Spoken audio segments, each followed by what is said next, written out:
There is a story men like me tell ourselves when we walk into one of those bars in Angeles City. It goes like this: she does not belong here.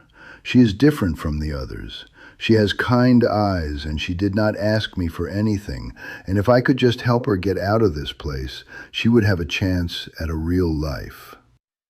I am 62 years old, and I told myself that story about a woman named Joy, and it cost me $350,000. Every dollar I had saved over 30 years of working logistics in Columbus, Ohio. I did not lose it in a scam. I handed it over, willingly, eagerly, because I needed to believe I was the hero. I needed to believe I had found something real in a bar that exists specifically to make men believe exactly that. If you are a man my age, if you have ever felt that pull when you are sitting in one of those places in the Philippines, the certainty that this one is different, I am asking you to watch this entire video. Not because I am angry, because I know exactly what that feeling is, and I know where it ends. Subscribe to this channel if you want honest, brutal, real information about expat life in the Philippines. The kind of information that nobody in a bar in Angeles City is ever going to give you voluntarily. I came to the Philippines the way a lot of American men come to Angeles City, through the back door. I had been planning a retirement overseas for 2 years, and I had done the respectable research. Cost of living calculators, expat blogs, visa options. I had spreadsheets for my spreadsheets.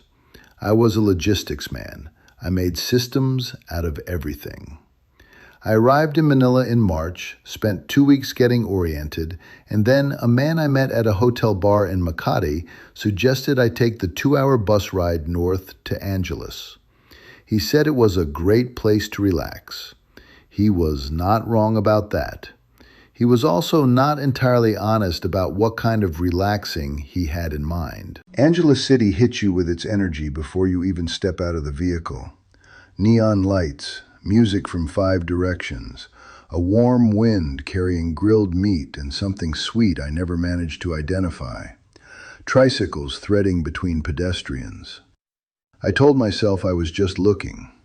I was 61 years old, retired, with no obligations to anyone, and I was just looking. I walked into a bar on Fields Avenue on my 3rd night in Angeles. Not the loudest one, not the most obvious one. A quieter place with wooden furniture and a live acoustic guitar in the corner. There were women there, of course. That is the business. Most of them were laughing with each other, comfortable in a way that told me they had been doing this for years. And then I saw Joy.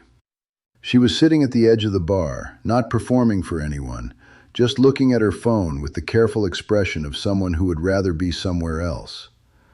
That was deliberate, I know now, but at the time it read as authenticity. She was 26, small, dark hair past her shoulders.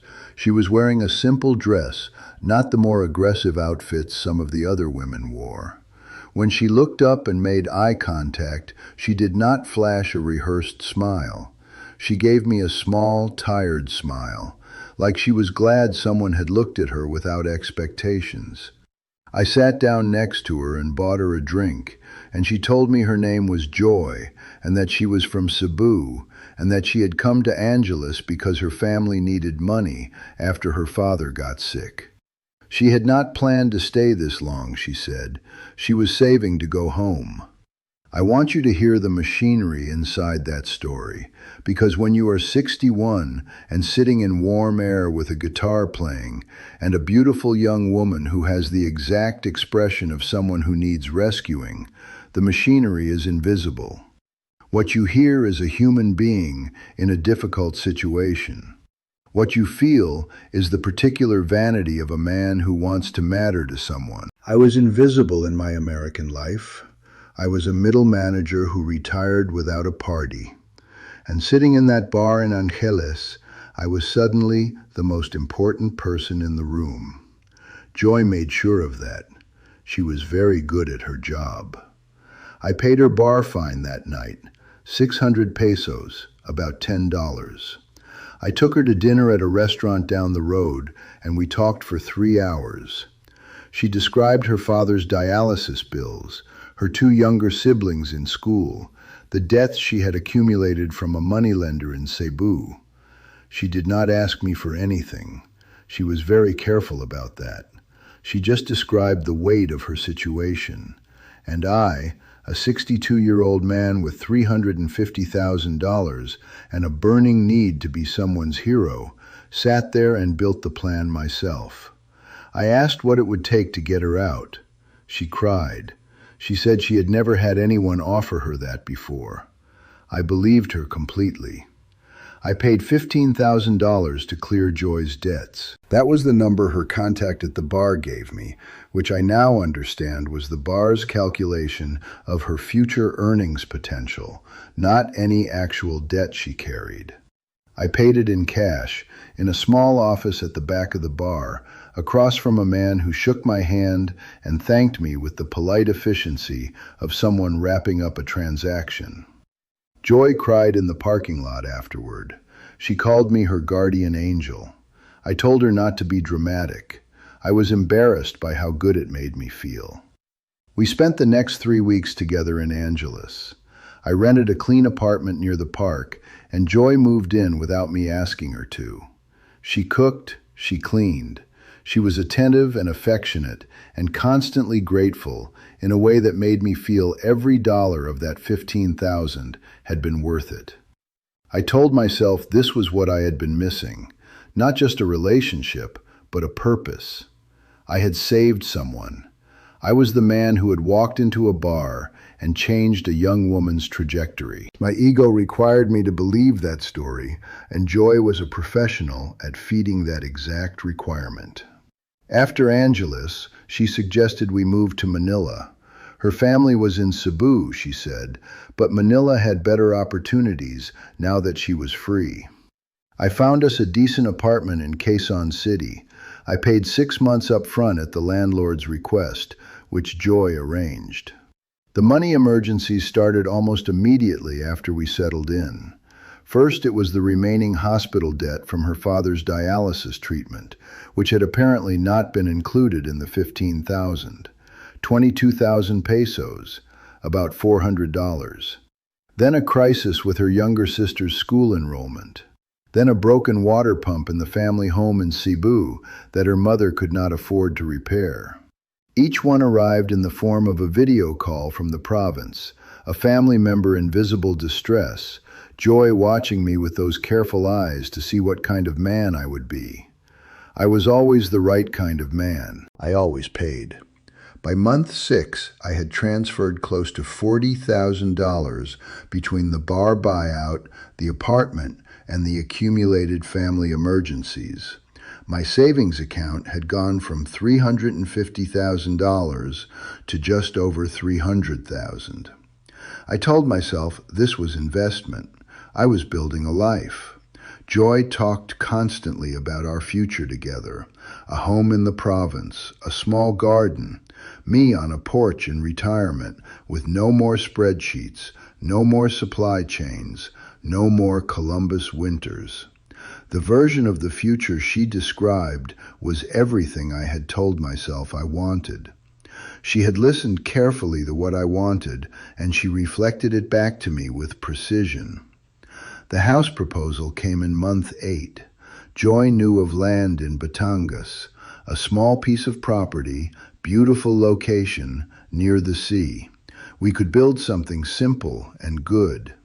She walked me through the legal reality patiently. Foreigners could not own land, yes, but we could put it in her name with a private agreement. She had spoken to a lawyer cousin who could prepare the documentation. The cost of the land and construction together would be about $60,000. I agreed without hesitating. I was too far in emotionally and financially to find the coherence to stop. I wired the money in 3 transfers over 6 weeks, each one going to an account Joy managed, and construction began. I discovered the truth in a sequence of events that started with a phone call I was not supposed to hear. Joy was in the next room speaking rapid Tagalog. I was walking past the door to get water, and I heard my name used in a sentence that ended in laughter. Not affectionate laughter. The laughter of someone describing a situation they find amusing. I stood in the hallway and I listened, and I did not understand most of it, but I understood enough. The word pera, money. The word bahay, house. And a man's voice that I did not recognize saying something that made Joy laugh again. I did not confront her that night. I'm a logistics man. You do not confront a problem before you have gathered enough information to understand it fully. I spent the next 2 weeks paying attention differently. I noted who she called and when. I noticed that the Wednesday evenings she started spending out always coincided with her being unreachable for exactly 3 hours. I noticed that when she came back from those evenings, she was happy in a way that had nothing to do with me. I hired a private investigator in Manila, a recommendation from my attorney. Within 10 days, he had confirmed what I already knew I was going to find. Joy had a boyfriend, not a new one, a man she had been with since before she worked in the bar in Angeles. He was from Cebu, mid-30s. He was the recipient of the Wednesday evening visits. He was the man who had been advising Joy throughout our entire relationship. The bar story, the $15,000 debt, the family emergencies, the house in Batangas, all of it had been constructed and managed with his guidance. He knew expat psychology. He had run versions of this same approach with at least 2 other foreign men before me. Joy was his business partner. I was the client. The house in Batangas was registered in Joy's name with no encumbrances in favor of me. The private agreement my money had notarized was, as my attorney confirmed, practically unenforceable against the formal title. The $60,000 in construction costs were gone. When I added everything up from the bar buyout to the last family emergency, I had transferred approximately $110,000 in the first 8 months of this arrangement. I had $240,000 left and no path to recovering what I had already lost. I booked a flight. I told Joy I needed to return to Columbus for 3 weeks to deal with a banking issue. She drove me to the airport in a cab she ordered. She hugged me at the departure drop-off and told me she would miss me every day. She smelled of the same perfume she had worn the night I met her in Angeles. I held on 1 second longer than I should have, then walked into the terminal and did not go back. I am back in the Philippines now.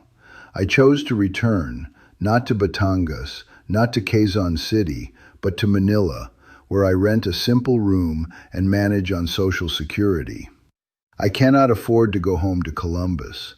There is nothing there waiting for me that would make the flight worthwhile. My kids call on Sundays. I do not tell them everything. Some of this story is too embarrassing to say out loud to your own children. What I want to do in the time I have here is talk to you directly about the savior complex, because that is the specific trap that caught me, and it is different from the other traps men fall into in this country. It requires a particular kind of man, not a stupid man, not necessarily a desperate man, but a man who needs to be needed. A man who spent decades being competent and responsible and reliable, and arrived at 60 with no one left who required those qualities of him. If that is you, listen carefully. The bar industry in Angeles City and in other entertainment districts in the Philippines is sophisticated. The women who work there are not victims waiting for rescue. Some of them are, yes. I want to be fair about that. Some of them are young women from poor provinces in genuinely desperate situations who would leave if they could. But many of them, and Joy was absolutely one of them, are professionals. They have studied the psychology of the foreign man. They know that the one who does not try too hard, who sits apart from the crowd, who gives the impression of being somewhere he would rather not be, will attract exactly the man who believes he sees something others have missed. That persona is constructed. It is a tool. The bar fine, the debt, the story of the sick father, all of it is a package. The $15,000 I paid to free Joy cleared nothing. She had no debt. The money went to the bar owners and to the boyfriend who managed the operation. She was not freed. She was relocated from a public workplace to a private one, where she could work on me full-time without interruption. The emergencies will always be just small enough to feel manageable and just specific enough to feel real. The dying father, the broken water pump, the school enrollment deadline. These are not improvised. They are a tested sequence that has been refined over years of extracting money from men like me. Each one is designed to test your generosity threshold and incrementally raise it. What is the protection? First, do not combine the experience of a bar or entertainment district with the project of finding a long-term partner. These are two entirely separate activities, and they should never be allowed to intersect. A woman who works in that industry is not a woman you rescue. She is a woman you respect from a distance and leave in peace. Second, if you meet someone anywhere in the Philippines and within the first 60 days you feel an overwhelming pull to protect or provide for them, stop. That feeling is not love. That feeling is a strategy working on you. Real relationships do not require you to clear debts in week 1. Third, the house. Please hear me on this. Do not build or buy property in the Philippines with a woman you have not been with for at least 3 years, and even then, consult a lawyer, not hers, yours, about the legal structure before a single peso changes hands. I am 62 years old. I have about $240,000 less than I arrived with. Some evenings I walk along Manila Bay and watch the sunset, and I think about the version of this trip that went differently. The version where I trusted the research instead of the feeling. The version where I was the man who learned the lesson from someone else's story instead of becoming the story myself. That is why I am making these videos, so that you can be the first kind of man. Stay on this channel and protect your retirement like your life depends on it. Because at 62 it does.